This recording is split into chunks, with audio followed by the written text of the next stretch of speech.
Guys, simak video Hotman Paris nanti setelah video saya, oke? Di akhir video ini. Gini guys, analisa saya sebagai psikolog forensik, saya boleh dong berpendapat, ini edukasi ya.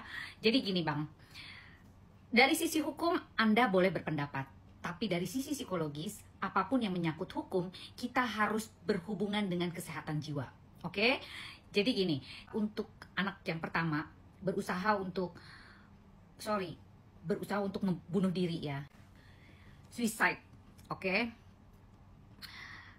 Ada banyak indikasi bang, yang jelas dia depresi. Depresinya mungkin karena banyak pertengkaran rumah tangga, mungkin juga karena kenakalan anak-anak, mungkin karena pergaulan, mungkin juga karena ada gangguan kepribadian di dalam dirinya, atau gangguan-gangguan lain, gangguan mood, gangguan akut ya terutama ya.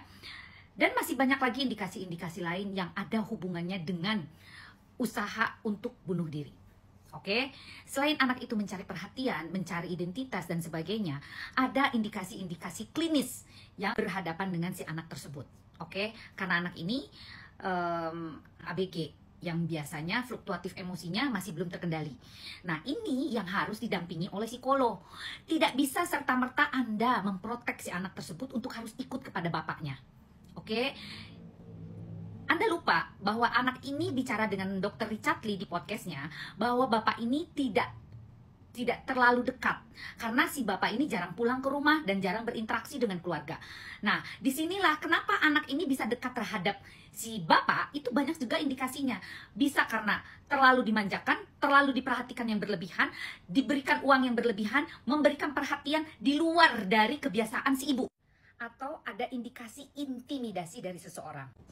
Yang akhirnya anak usia seperti ini biasanya memihak kepada zona yang nyaman menurut dia, bukan zona yang kebenaran menurut dia, gitu loh.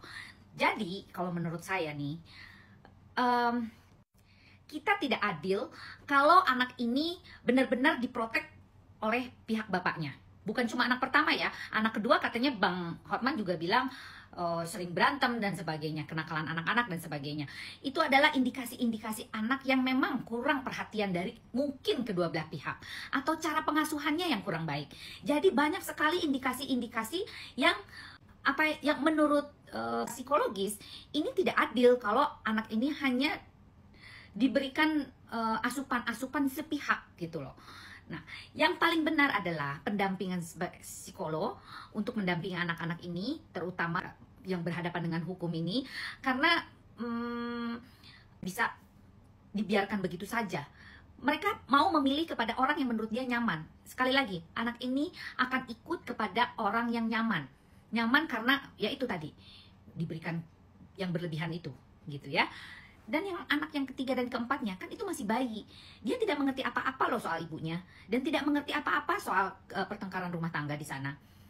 Apakah itu diamankan juga? Itu masih menyusui loh bang. Jadi kalau menurut saya, please sekali lagi difikirkan. Tidak adil hanya melihat dari sisi hukum saja.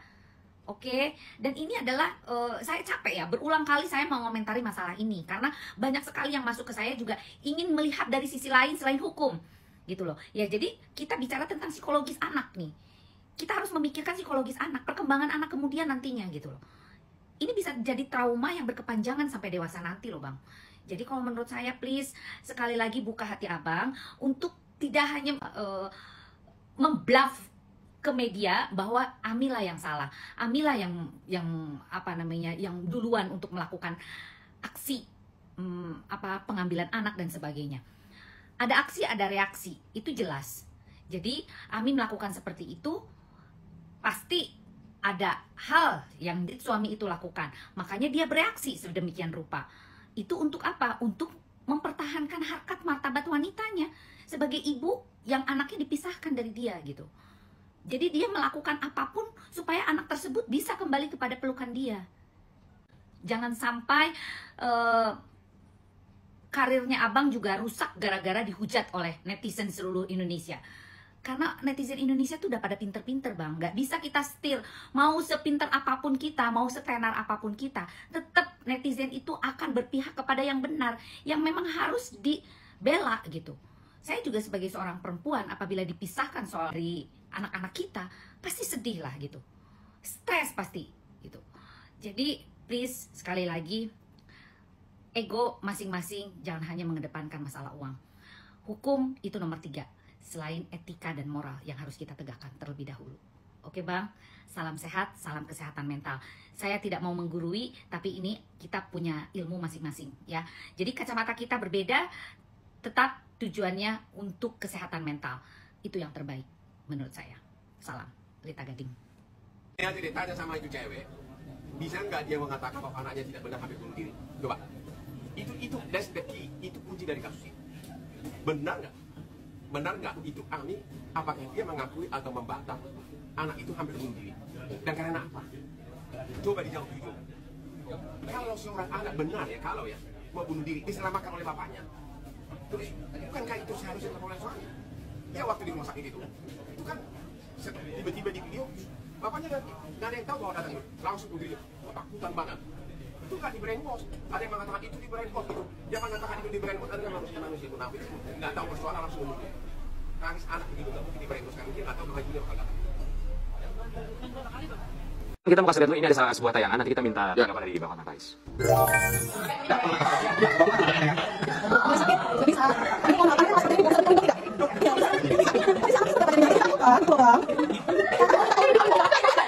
Membuat seorang anak menangis berarti itu sudah ada tekanan. Ya, menyebabkan si anak untuk berada di dalam posisi distress itu terganggu di situ. Itu sudah kekerasan, Bang. Ya. Coba tolong tanya sama pemerhati anak. Jadi, saya melihat Indonesia ini terlalu terpengaruh kepada drama yang dibikin oleh Hotman Paris dengan ada asuransi. Kalau saya lihat Ami sama sekali tidak ngurusin tentang asuransi tersebut. Kenapa dia nggak ngurusin asuransi tersebut? Dibilang takut anaknya dibunuh. Bang, simpel aja logika. Itu anak yang gede udah belasan tahun. Kalau dia mau bunuh dari kapan-kapan dibunuh, buktinya sangat malah lihat kok. Yang ada di sini adalah penyebutan anak. Di situ. Ego sang ayah yang mau menempatkan si anak itu dalam posisi sengsara. Dia pengen dirinya dia bahagia, menguasai anak, sehingga dia lupa akan kebutuhan dasar dari si anak. Itu yang paling penting. Yang paling penting si bayi, Bang. Kalau yang masih belasan tahun dia masih bisa isinya masih oke lah. Tapi sesuatu anak yang masih di bawah umur 5 tahun, apalagi di bawah 3 tahun, talita di situ, itu butuh, Bang, yang namanya ASI. Kalau polisinya straight, polisinya lulus, Bang, Richard Lee kena. Karena mohon maaf, walaupun dia nggak sengaja, kejahatan itu bisa sengaja, bisa kelalaian, Bang. Negligence atau lupa kalau bahasa Latinnya kan. Kalau kesengajaan itu main saya. Kalau orang sengaja pasti hukuman lebih tinggi. Kalau orang nggak sengaja ya dia dihukum tapi lebih rendah karena dia nggak berkeinginan gitu. Nah dalam hal ini saya nggak bilang Richard Lee mau sengaja, tapi dia lalai karena dia berpikir oh ini lagi viral, saya ambil di kanan, oh yang ini mau yaudah deh saya kasih. Dia lupa bahwa faktor anak di bawah umur itu butuh konsen dari sama orang tua, Bang.